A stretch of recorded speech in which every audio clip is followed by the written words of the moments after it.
What's going on, everybody? If you're already, drop a little like, drop a subscription, follow me on Facebook and Instagram. More of that at the end. But, drop a like, helps the algorithm.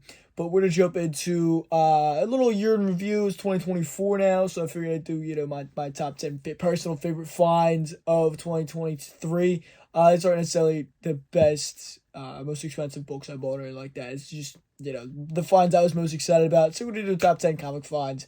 And then, maybe at the end I'll talk about, a bit of a year in review, what you could expect in the channel going forward.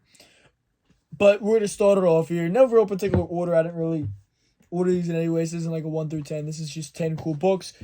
But the classic junkie issue, Green Lantern, Green Arrow, 85. I picked this up at, two local shops to me, Shoreline Vintage and 4 Point Toys and Collectibles, both do a show the same day, both free to attend.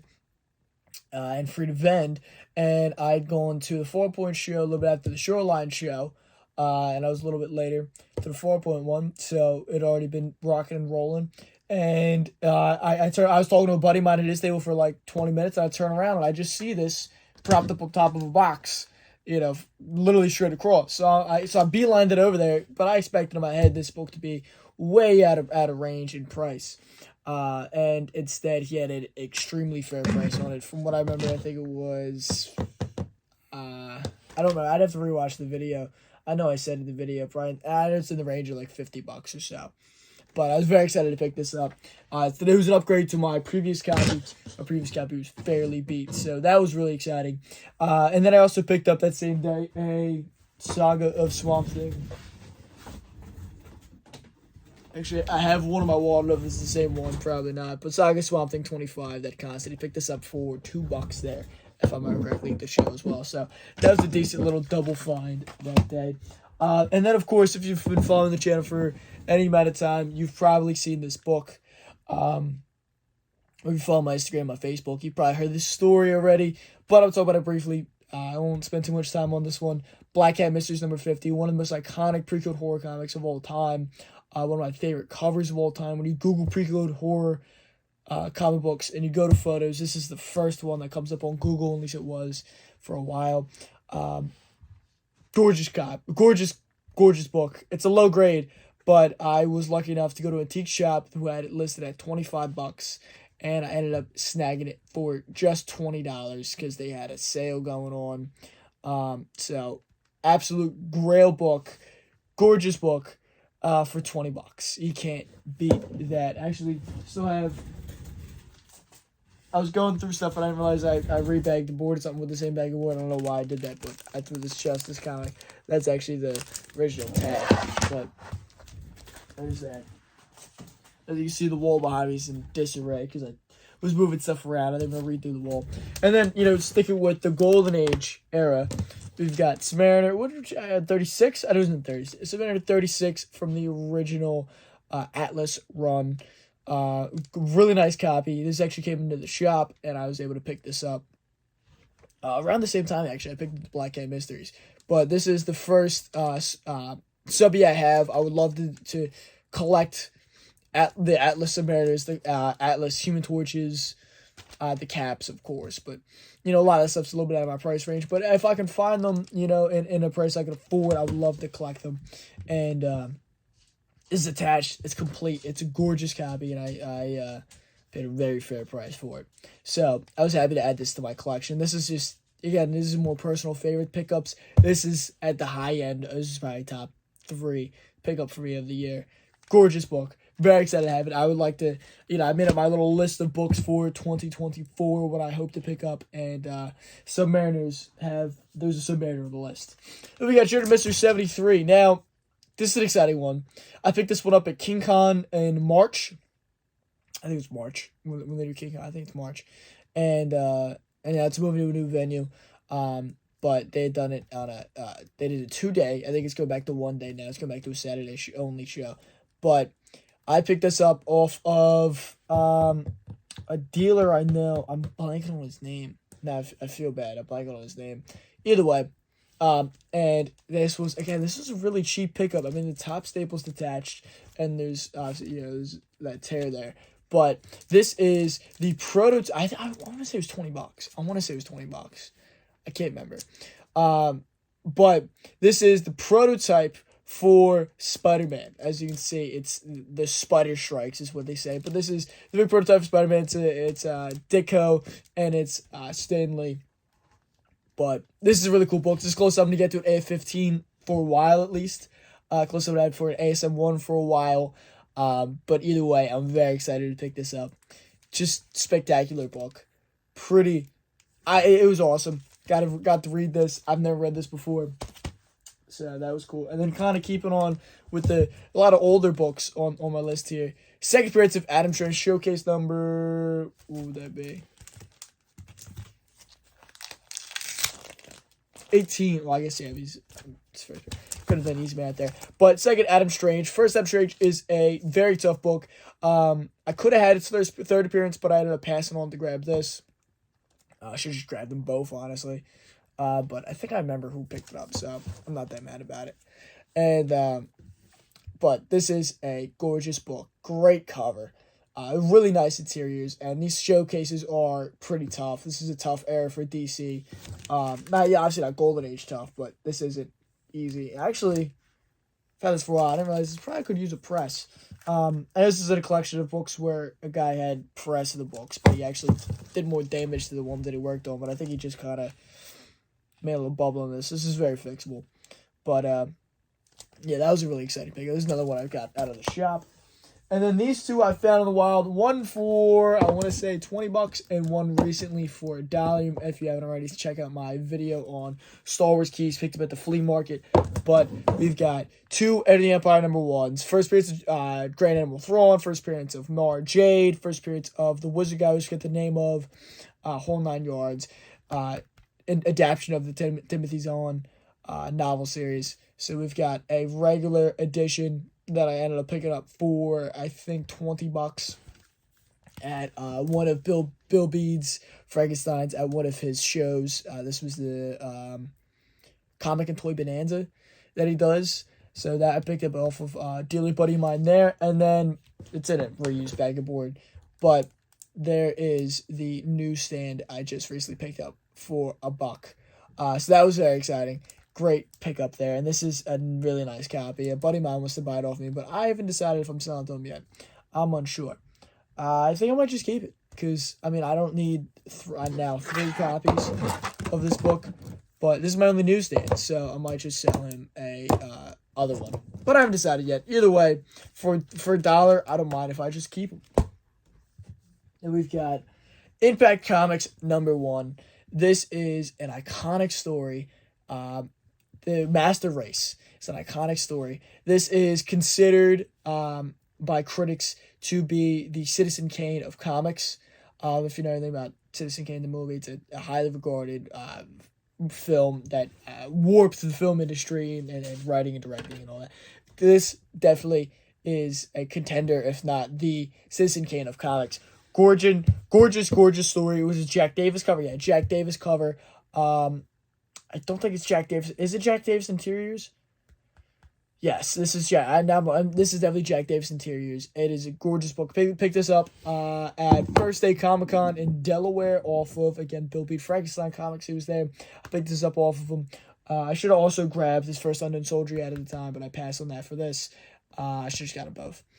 I also should have got there's the first Molten Man there from another dealer, but a friend of mine, and that it was a pretty nice copy. Dudes, that's a tough book. That book's always take the shit. So, and for 2024, my goal is to pick up a nice, semi-presentable, mid-grade, if possible, Molten Man. So, but this is a gorgeous book. If you want to see the interiors, I actually posted some on Instagram. I have to scroll back a little bit, but I cataloged the interiors of the Master Race story at least. So, because this is a book that I think all comic fans should read. It's just iconic. It's beautiful. The artwork's gorgeous. The writing's on point, and the twist at the end is classic EC writing at its best. Then move on to the last 2 books here. Strange Adventures 205. This is one of my all-time favorite books. Obviously, gorgeous Neil Adams, but it is First place, the Dead Man, who's one of my favorite characters. I always lean with DC, especially more towards their horror, just like dark side of stuff. I love the Swamp Things, the Phantom Strangers, the Spectres, the Dead Mans, the Etrigan, the whole 9 yards. You can probably see my demon back there. I got some Swamp Thing stuff back there. I got a bunch of stuff. But I actually picked this up off of my buddy Bob over at Stormwatch Comics. Me and my buddy Quicksell were doing Boston Fan Expo. And Bob had come up, and we ended up buying out his table, and he went up driving all the way back home. Right before the show started, we had an hour to quick price out all the books, get everything organized and ready for the show, which we did somehow, some way. Because it was multiple tables of unprocessed, unbagged, boarded, unpriced books. So this was a great find in that, and finished out. I've been looking for this book for a long time. I actually picked up one of these not a little while back. I might have did a video on it. I got it in the mail, got it off eBay, and the guy did tell me that not only was, I think, the staples pop, but I think the interior page was detached as well, and he didn't list it on there, so I returned it. Thankfully, got my money back with no problem. Shout out to eBay for that. They're usually pretty good with returns on that end. Sometimes they screw the sellers, though, admittedly, but as a buyer, you're usually fairly protected on eBay. But this was a very exciting pickup. And before I jump into the last book, actually, a little honorable mention. 2 other books I picked up from that collection were this gorgeous Psylocke cover, which is, of course, a very hot issue, and the Phantom Stranger classic Swamp Thing Brady Wrightston issue, which actually comes out after Swamp Thing's first appearance, so it's not a prototype per se, but it's still a gorgeous book to pick up. And to move on to the 10th and final book, there's another one I did a video on, and this is one that I got at Shoreline at their event after the one I got, the Green Lantern Green Arrow. Alf Comics number 48. The classic Seal issue. This is another one that had to make the wall. This is another one that will probably forever make the wall. It's pretty ticked up. But I got this for under $1. I walked to this guy's table, and there was some cool stuff, floating about, but there was a tote, like a plastic tote, underneath his table. And he had some toys and stuff. It's more of a toy vintage show, but he had a plastic tote just stuffed of comic books. And I'm like, oh, are these for sale? And the lady was like, yeah, they're my husband's or boyfriend's or whatever. She's like, I don't know what his prices are. We're more than welcome to go through it. So I'm going through and I'm finding like some minor keys first. Not Rawhide Rex. The Spider-Man villain, Razorback. First Razorback. I'm trying to remember what else is there. Some like minor stuff. I found about 10, 20 books. And I'm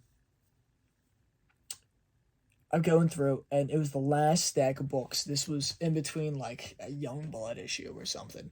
Unbagged and boarded. Admittedly, it's ticked up. It's a lower grade copy. The back cover's pretty beat, and this is ticked up. And it could probably use a clean, some dirt up here. And yeah, I mean, it used a press actually really badly because it's got a little water stain down there that can come out no problem. There's some bends and some creases there that I think could come out. But I mean, look, it'll never be a high grade copy, but it ended up being less than $1 for all the books. And a little unprofessionally, I got like really excited. I was walking away and I showed somebody a couple tables over with another friend of mine to kind of, because they could see me like beaming because I was very excited. And I think the dealer had saw me kind of showing off the books. I felt bad about that. But either way, this was probably my best dollar bin find.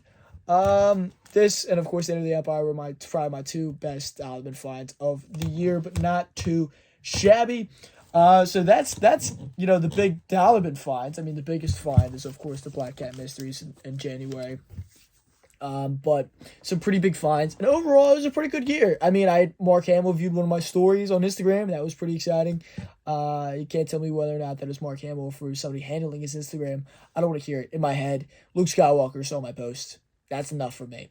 And we broke 500 subs on YouTube. We broke hundreds of watch hours, over 150,000 views this year. So very exciting stuff.